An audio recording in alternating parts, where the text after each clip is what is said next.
Husband turned out to be unfaithful with my sister, and my mother-in-law had the audacity to tell me to just accept it and move on. I need to tell someone what I did. What we all did. Because nobody talks about how can be both the victim and the villain in the same story. And I'm drowning in that truth right now. It started with Marcus noticing me at work. Just noticing, it's all it was supposed to be. I'd been married to David for 6 years. We had a 4-year-old daughter, Emma. David was fine. He was a good dad. A decent husband. He worked long hours at the accounting firm, came home tired, scrolled on his phone during dinner. We hadn't been intimate in months. Maybe 8 months. I stopped counting after a while because counting made it more. Marcus was different. He was the new marketing director, fresh from Seattle, and he actually looked at me when I talked. He remembered that I liked oat milk in my coffee. He asked about my weekend, small things that felt enormous because I'd been invisible for so long. The first time we had lunch alone, I told it was networking. The second time, I knew I was lying to, but I went anyway. By the third time, we were texting after work. Nothing inappropriate, just connection. Someone seeing me as more than David's wife or Emma's mom. I told my sister Lauren about him. That was my first mistake, though I wouldn't know it for months. Playing with fire. She said, sitting across from me at the coffee shop near my house. She was scrolling through her phone, barely looking. Lauren was 2 years younger, single, working as a real estate agent. She'd always been the pretty one, the fun one. I was the responsible one who got married young. It's just friendship. I said, David doesn't even notice I exist anymore. Then talk to David. She finally looked at me. Don't do something because bored. But I didn't talk to David. I kept having lunch with Marcus. Then drinks after work. Then one night, after a company event, we in the parking garage. I drove home shaking. I couldn't believe what I'd done. I sat in my driveway for 20 minutes before going inside. David was asleep on the couch, tucked into bed hours ago. He didn't wake when I came in. Didn't ask why I was late. I told it was just one kiss. It wouldn't happen again. It happened again 3 days later. And again. And then it became more. We started meeting at a hotel near the office. Tuesday and Thursday afternoons, I'd tell David I had late meetings. He never questioned it. Never once. I don't know if that made it easier or harder. The affair lasted 4 months. 4 months of living a double, of feeling alive for the first time in years, while simultaneously hating. I'd come home and play with Emma, read her bedtime stories, and feel like a monster wearing a mother costume. Marcus started talking about leaving his wife. I panicked. That wasn't what I wanted. I didn't want to I just wanted to feel like someone cared that I existed. Can't do this anymore. I told him one afternoon at the hotel. I have a daughter. A family. We're not happy, he said. When was the last time David made feel the way I do? He wasn't wrong. But he also wasn't right, ended it. Or tried to. Marcus didn't take it well. He started showing at my desk more often, sending texts I'd ignore. It made work uncomfortable, but I thought I could handle it. Lauren called me one Tuesday evening. We need to talk. In person. She came over the next day while Emma was at press school. She looked different. Guilty. I knew before she said anything. Ran into Marcus at a bar downtown. She started. He recognized me from Facebook photos. My stomach dropped. Lauren, what did do? He was angry. Started telling me about how'd led him on and dumped him. She couldn't meet my eyes. We talked for a long time. He seemed really. And then we knew. The word came out like a sob. Tell me didn't. It was one night. I swear. Didn't know he'd. She stopped. We've been seeing each other for 3 weeks. I wanted to scream. I wanted to hit her. Instead, I just stared. Are going to tell David? She asked quietly. It's when I realized the trap I'd built around. If I told David about Lauren and Marcus, I'd have to explain how they met. How Marcus knew our family. Why he was angry with me. Get out. I whispered. She left, sat on my couch in the empty house, and understood that I'd created a that would eventually. The only question was who would detonate it. The answer came 2 months later. David's mother, Patricia, on a Saturday morning. I need to come to my house. Alone. Don't bring Emma. I knew. Somehow I just knew. Patricia answered the door with Lauren standing behind her. Marcus was there too, sitting on the couch next to David, who looked like someone had scooped out his insides. "Sit down," Patricia said. Her voice was ice. I sat. My hands were shaking so badly I had to clasp them together. "Marcus came to me yesterday," Patricia began. "He told me everything. About the affair. About how manipulated him and then tried to his when he started dating Lauren. That's not." I looked at David. His face was blank, completely empty. "David, please let me explain." Marcus showed us the texts. Patricia continued. "The hotel receipts. He kept everything because he was afraid. Try to destroy him professionally when things ended." Lauren was crying silently behind Patricia. Playing the victim. The sister who'd been dragged into her older sibling's mess, humiliated this family, Patricia said. Humiliated my son. And now trying to sister's relationship because we're jealous. "I ended it with Marcus months ago," I said. My voice sounded distant. Someone else was speaking. "Lauren. She knew about the affair. She? Don't try to drag Lauren into this." Patricia snapped. "She made one mistake in judgment by getting involved with Marcus. That's between them now. Or the married one. Or the mother. Destroyed own family." I looked at David again. "Say something, please." He finally spoke. His voice was quiet, broken. "How long?" "For months." 4 months ago. "That's a long time to lie," he said. "That's a long time to look at Emma and me every single day and lie. I'm sorry." The words felt like ash.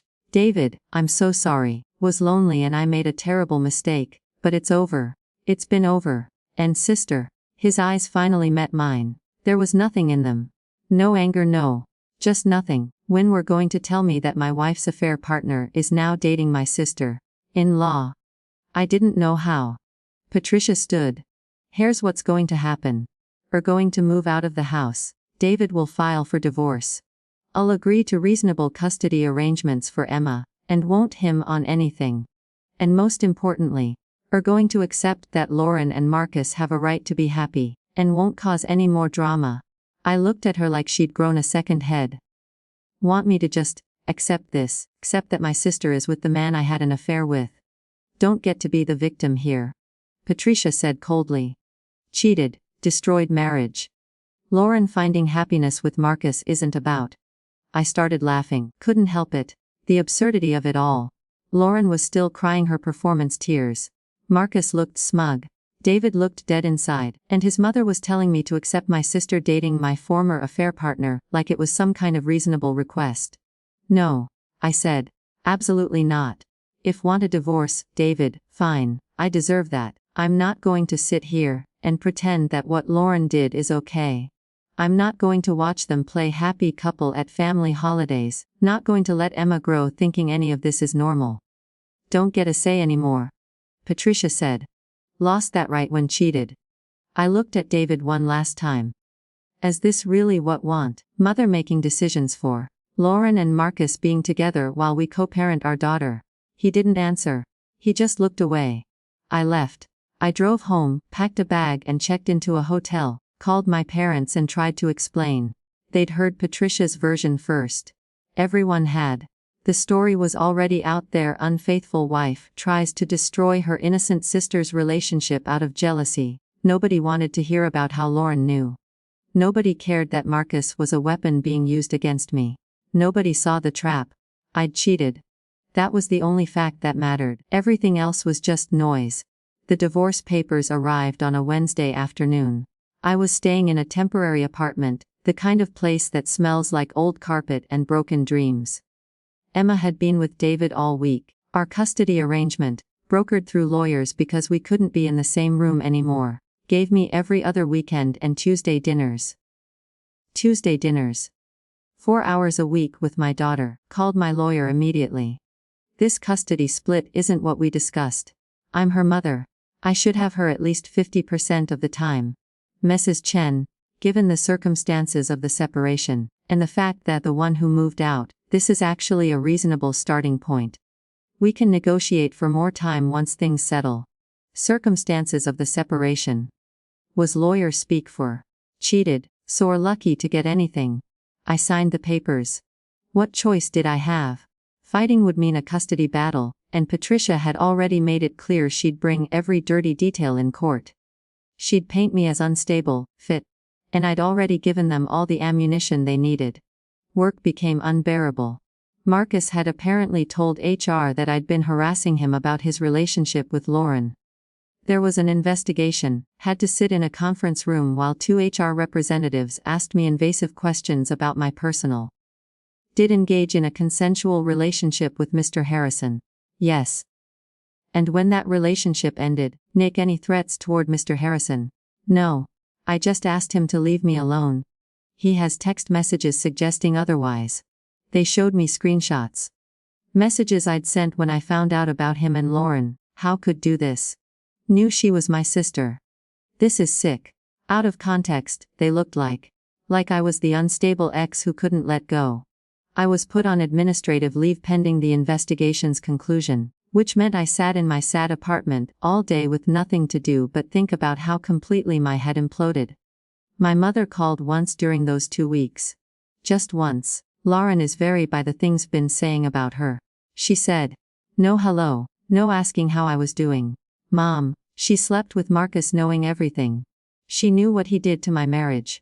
Marriage was already over. Destroyed it. Lauren made a mistake in getting involved with him, but she's trying to move forward. Why can't just let her be happy? Let her be happy. I was screaming now. She's dating the man I had an affair with, the man whose existence is the reason I lost everything. And want me to just smile and accept it. Need to take responsibility for choices. Or playing the victim when you're the one who cheated. I know what I did, live with it every single day. But what she did was a betrayal too. She's my sister. And humiliated this entire family with behavior. Lauren is trying to salvage something good from this mess. The least could do is stay out of her way. She hung my phone across the room and watched it shatter against the wall. That's when I truly understood how alone I was. My parents, my sister, my in-laws, even my coworkers had all accepted the same narrative. I was the villain. The cheater. The woman who destroyed her own, and now wanted everyone else to suffer too. The first Tuesday dinner with Emma nearly killed me. David dropped her off at a neutral location, a park halfway between his house and my apartment. He didn't get out of the car. Just opened the back door and let Emma climb out, then drove away immediately. She was carrying her little backpack with the unicorn on it. She looked confused. Hi baby. I said, kneeling down to hug her. I missed so much. Why don't live at home anymore? She asked. She was 4, she didn't understand any of this. Mommy and Daddy need some space right now. But I love so much. We went to McDonald's because I didn't know what else to do. My apartment wasn't set for a kid, bought a few toys but it felt empty and sad. She ate her nuggets quietly, swinging her legs. Aunt Lauren came over yesterday, she said casually. She brought a man. He's her boyfriend now. My chest tightened. Yeah, he's nice. He gave me a toy horse. She pulled it out of her backpack to show me. It was expensive, the kind of thing Marcus would buy to make himself look good. That's great, sweetie. Grandma Patricia says Aunt Lauren is going to marry him. Then he'll be Uncle Marcus. I excused and went to the bathroom. I locked in a stall and sobbed silently into my hands until I could breathe again. Then I washed my face, fixed my makeup, and went back to my daughter. 4 hours later, David picked her, same park, same silent exchange. Emma hugged me goodbye and asked when she could come back. In 12 days, baby, countdown with. I watched David's car disappear and felt something inside me break permanently. This was my now. Watching my daughter drive away to a house where my sister and my former affair partner would play happy family.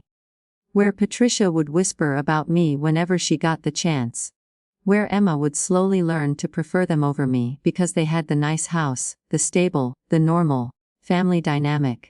The HR investigation concluded in Marcus's favor. They found that while the affair had been inappropriate, it had ended months ago, and my subsequent messages to him constituted workplace. I was formally reprimanded and transferred to a different department. Marcus kept his job, his reputation intact. I saw him in the elevator one day. He smiled at me. Actually smiled. No hard feelings, right? He said. We both made mistakes. At least something good came out of it. It's amazing. I wanted to claw his eyes out. Instead, I stared straight ahead until the doors opened and I could escape. Lauren sent me a text 2 weeks later. Can we talk? I miss my sister. We met at a coffee shop, neutral ground. She looked good, happy. She was wearing a necklace I didn't recognize, something expensive. Marcus bought it for me, she said when she caught me looking. He's really generous. Lauren, why are doing this? Doing what? Dating someone I care about. Dating the man who destroyed my marriage. The man whose existence is the reason my daughter asks why mommy doesn't live at home anymore. She sighed. Destroyed own marriage. Marcus and I fell for each other after everything was already over. I know the timing is awkward, but we can't help how we feel. Awkward. Think this is awkward. I want us to be sisters again. Want Emma to grow seeing us get along. Mom and Dad think we should try family therapy. I laughed. It came out harsh and bitter. Family therapy. So I can sit in a room and be told by a professional that I need to accept my sister dating my affair partner. So we can all hold hands and pretend this is normal. It could be normal if just let it. Marcus isn't the enemy here. Two had something that ended. Now he and I have something. Why does that have to destroy our family? Because knew. I said quietly. Knew everything. Knew what it cost me. Slept with him anyway. Or still sleeping with him. Or bringing him around my daughter, and letting Patricia act like her some kind of innocent victim in all this. I am a victim. Put me in an impossible position. I couldn't finish. The audacity was breathtaking. Get out. Get away from me. We're going to regret this, she said, standing. We're going to push everyone away until have nobody left. And it'll be own fault. She was right about that last part, at least. David filed for full custody 3 months after the separation. Patricia had been building a case. The reprimand at work. My unstable behavior. Witnesses who'd seen me screaming at Lauren in public. My own mother gave a statement saying she was worried about my mental state. My lawyer was sympathetic, but realistic. Without evidence of or neglect on ex-husband's part. And with documented issues at work, judge is likely to maintain the current arrangement or possibly reduce time further. She's my daughter. I know. But the court's priority is stability. Ex-husband has family support, a stable home, steady employment. We're in a temporary apartment, recently reprimanded at work, and estranged from entire family. I'm sorry, but we need to be realistic about outcomes here. I withdrew the custody challenge, couldn't risk losing even more time with Emma. Tuesday dinners and alternating weekends would have to be enough. But it wasn't enough. It would never be enough. Emma started calling less. When she did call, she talked about Aunt Lauren's new house, the one she was moving into with Marcus. She talked about Grandma Patricia's cookies and Daddy's new girlfriend, kindergarten teacher named Sarah, who was really nice and really pretty. She stopped asking when she could come back to my apartment. She started crying when David dropped her off, saying she wanted to go home. My home had stopped being home to her. I tried to make it better. I bought better toys, planned fun activities, took her to the zoo and the aquarium, and anywhere I thought might make her smile, but I could feel her slipping away. She was 4 years old and she already knew, on some level, that I was the reason everything had fallen apart. The final came on what should have been my custody weekend. David texted that Emma had the flu and couldn't come. I drove to his house anyway, desperate to see her, to take care of my sick baby. Patricia answered the door. Lauren was visible in the background, in the kitchen, cooking something that smelled like my childhood. Marcus was there too, playing a board game with Emma on the living room floor. Emma was laughing, clearly not that sick. She saw me and her smile faded. What are doing here? Patricia asked. I came to see my daughter. David said she was sick. She's not well enough for visitation. Should go. That's not how custody works. Have a legal right. And David has a legal right to make medical decisions in the child's best interest.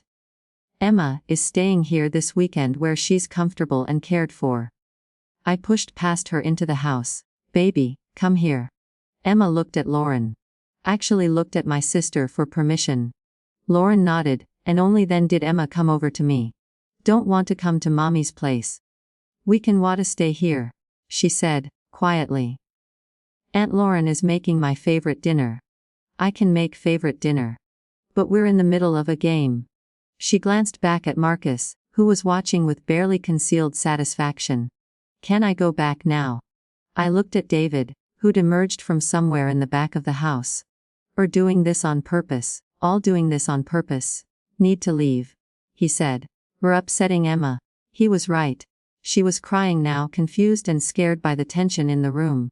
I was the one making her cry. I was the one disrupting the peaceful family scene. I left. I sat in my car outside their house, and watched through the window as they all sat down to dinner together. My daughter, my ex-husband, my sister, former affair partner, and my ex-mother-in-law. A new family, one without room for me. That night, I seriously considered driving my car into a wall. I sat at a red light at 3 in the morning, thinking about how easy it would be. How much simpler everything would be if I just stopped existing.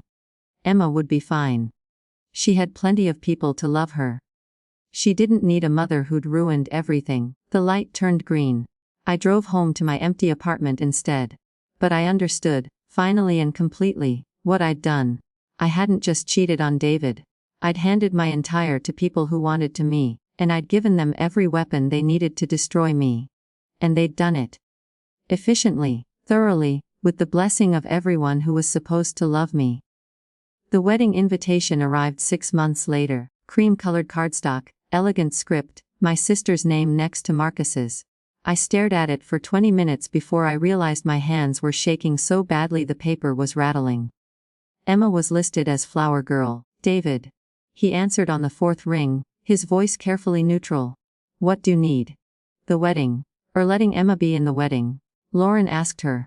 Emma was excited, not going to tell my daughter she can't participate in her aunt's wedding, because of adult problems. Adult problems. Is that what we're calling this now? What do you want me to say? I'll keep Emma away from Lauren. From family events. That's not realistic and it's not fair to Emma. Fair to Emma. Having her be part of the celebration of my affair partner. Marrying my sister isn't fair to Emma. Sick. It's all sick. Need to move on. For Emma's sake if nothing else. This anger isn't healthy. He hung the invitation in the trash, then pulled it back out an hour later. There was a handwritten note on the back in Lauren's handwriting. I hope you'll come. For Emma. She keeps asking if mommy will be there. It would mean a lot to her. To all of us.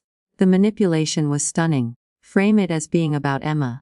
Make me the bad guy if I don't show to watch my sister marry the man I'd had an affair with. Let everyone whisper about how petty I was. How I couldn't let go. How I was damaging my daughter by refusing to be the bigger person. I RSVP'd that I would attend. What choice did I have? My mother called the next day. Her voice lighter than it had been in months. Lauren told me coming to the wedding. I'm so glad you're finally moving past all this. I'm coming for Emma. Whatever reasons, it's the right thing to do. This family needs to heal. Lauren has been so patient with, so understanding, she really does want to be happy for her. Mom, do hear. Lauren is marrying the man I had an affair with. The man whose existence destroyed my marriage. Want me to be happy for her. That affair was choice. Mistake. Lauren found love in an unexpected place. Those are two separate things. They're not separate, they'll never be separate. Then that's something need to work through in therapy. The rest of us are moving forward. Can either join us or stay stuck in the past.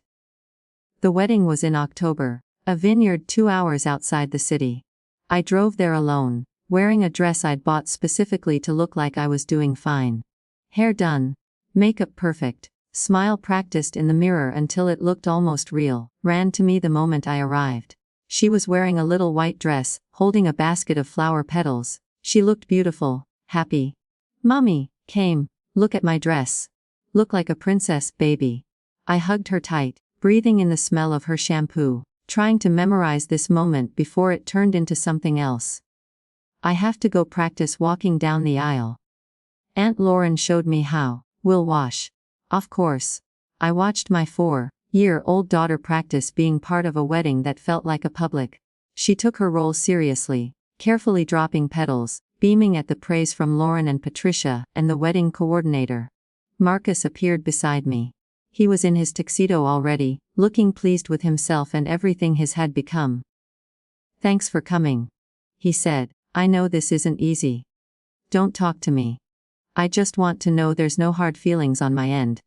What we had was real at the time, but Lauren and I were the real thing. Sometimes people come into to teach something. Taught me what I really wanted. I walked away before I could do something that would get me arrested. The ceremony was beautiful. Objectively, professionally beautiful. Lauren looked stunning. Marcus looked proud. Emma performed her flower girl duties perfectly, and everyone cooed over how adorable she was. I sat in the back row, next to people I didn't know, watched my sister marry my former affair partner, while my daughter smiled at them both. My parents sat in the front row, my mother crying happy tears. David was there with Sarah, his new girlfriend, who looked uncomfortable but supportive. Patricia sat in the place of honor, beaming like she'd orchestrated the whole thing herself. Maybe she had. When the officiant asked if anyone objected, bit my tongue so hard I tasted. The silence stretched out. Marcus glanced back at me, just for a second, and I saw the challenge in his eyes. Say something. Prove or the crazy ex, give everyone the show they're expecting. I stayed silent. They were pronounced husband and wife. Everyone applauded. Emma ran the aisle throwing more petals, laughing. At the reception, was seated at a table in the back with distant cousins who'd clearly been told to keep an eye on me. They made polite conversation, asking about my job, my apartment, carefully avoiding anything meaningful, drank too much and watched Emma dance with Lauren, then with Marcus, then with my parents. She looked so happy. She belonged to this family, this moment, in a way I no longer did. David approached me during dinner. Sarah stayed at their table, wisely giving us space. She's having a good time, he said, nodding toward Emma. Yeah. Sarah and I are getting serious. Wanted to hear it from me. Congratulations. She wants to meet Emma properly. Do it right. I hope that's okay with Punk. Do I have a choice? Always have choices. Just don't like the ones I've made. He walked away. He was right, of course. Every single choice that led me here had been mine. I'd chosen to have lunch with Marcus. Chosen to kiss him. Chosen to continue the affair. Created the circumstances that allowed all of this to happen. But Lauren had chosen too. Marcus had chosen. Patricia had chosen to weaponize it all. David had chosen to let them. My parents had chosen sides. We'd all made choices. I was just the only one paying for them. Lauren found me outside on the terrace after dinner. The sun was setting, turning everything golden and perfect for the wedding photos being taken in the vineyard rows. Thank for coming, she said. It means everything to me that are here. I came for Emma. I know. But still, hope this can be a new start for us. For the whole family. A new start. We can't change the past. But we can choose how we move forward. I love Marcus. He loves me. We're building it together. Want to be part of that. Emma needs her mom and her aunt to get along.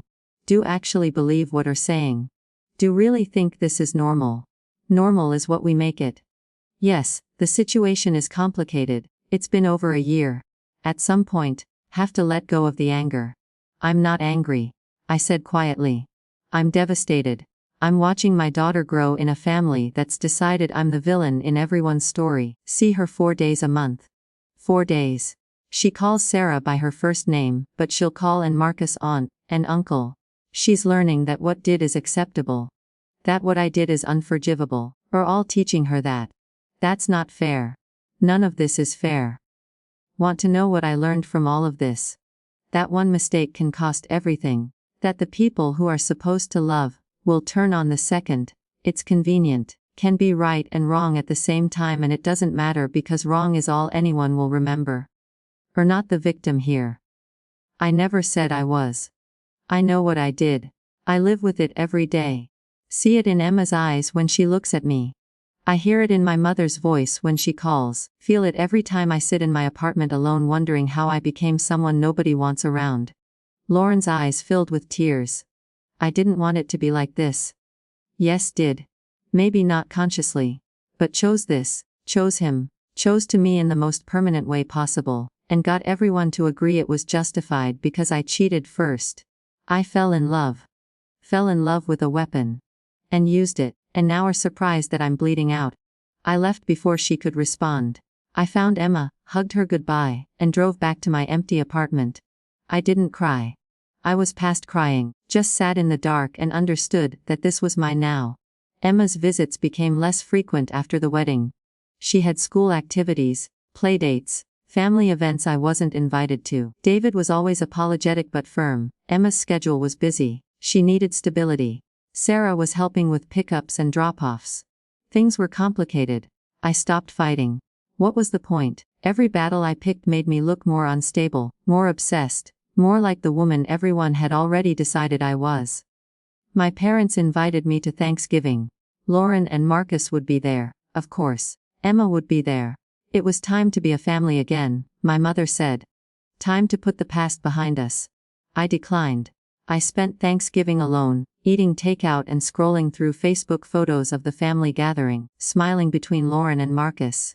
My mother, hugging her new son-in-law. David and Sarah, looking comfortable and happy. Patricia, presiding over the table like a queen. No one called to check on me. No one texted to say I was missed. I got the final custody modification papers in December. David was petitioning for primary custody with me having supervised visitation every other Sunday. The justification was my continued instability and inability to co-parent effectively. My lawyer advised me not to lose. And the judge might restrict access even further, least this way still see her.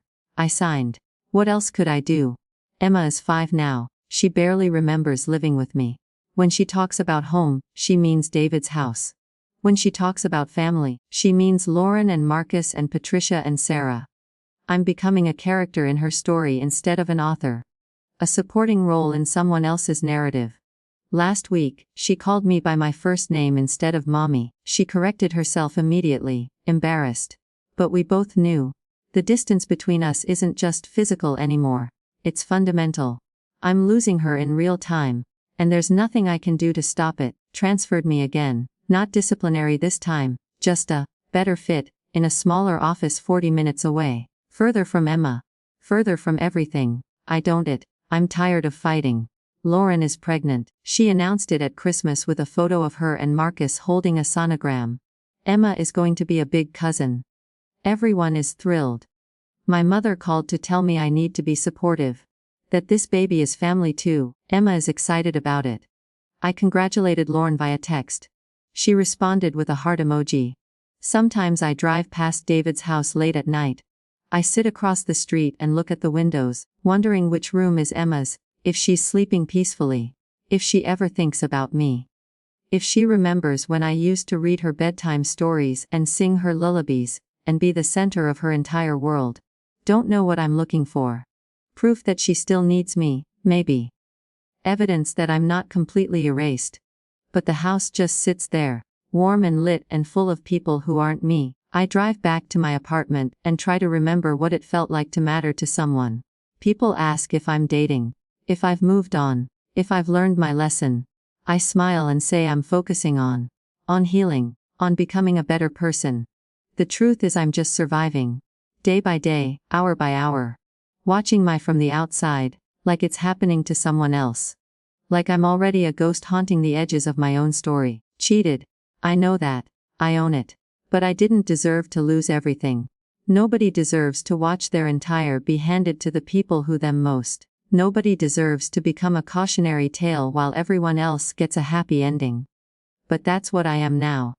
The woman who made one mistake and paid for it in every way possible. The woman who had an affair and lost her daughter, her family, her identity, her future. The woman whose sister took her place in every way that mattered. Next month is Emma's 6th birthday. Lauren is throwing the party at her new house, the one with the big backyard and the pool. Emma told me about it during our last supervised visit. She's excited. All her friends will be there, and her new baby cousin will be born soon. And Aunt Lauren and Uncle Marcus are taking her to Disneyland over the summer. She didn't invite me to the party. She asked if I'd send a present though. I'll send the present.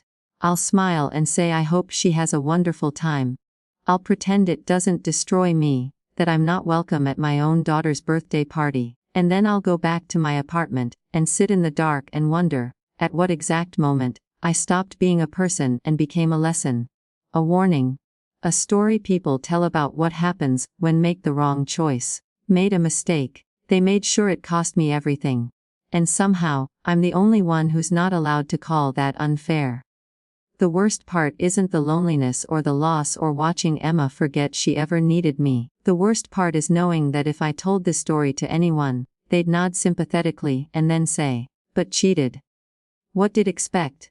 As if there's a price list for mistakes, and losing child and family and entire identity is the fair market value for a 4-month affair. As if punishment has a limit, and mine just hasn't been reached yet. I don't know when I'll see Emma again. Supervised visits are unpredictable. David has to approve them, and he's busy. Sarah's busy. Emma's busy. Everyone's busy building lives that don't include me. But I'll keep trying. I'll keep showing for those few hours when I'm allowed to see her. I'll keep sending presents and texts and love even though I can feel her drifting further away every single day. Because she's my daughter. And even though I destroyed everything, even though I deserve some of what happened, even though no one believes I have the right to be anymore. She was mine first. Before Lauren, before Marcus, before Patricia and Sarah, and all the people who've taken my place. Before I ruined everything, she was mine. And now she's not. And everyone thinks that's justice. Maybe they're right, but it doesn't feel like justice when I'm sitting alone on my daughter's birthday, holding a present I'll have to mail. Because I'm not welcome at the celebration. Learned that the people who love will forgive anything, until they decide, are not worth forgiving anymore. And once they make that decision, side of the story stops mattering, because I've already been written as the villain.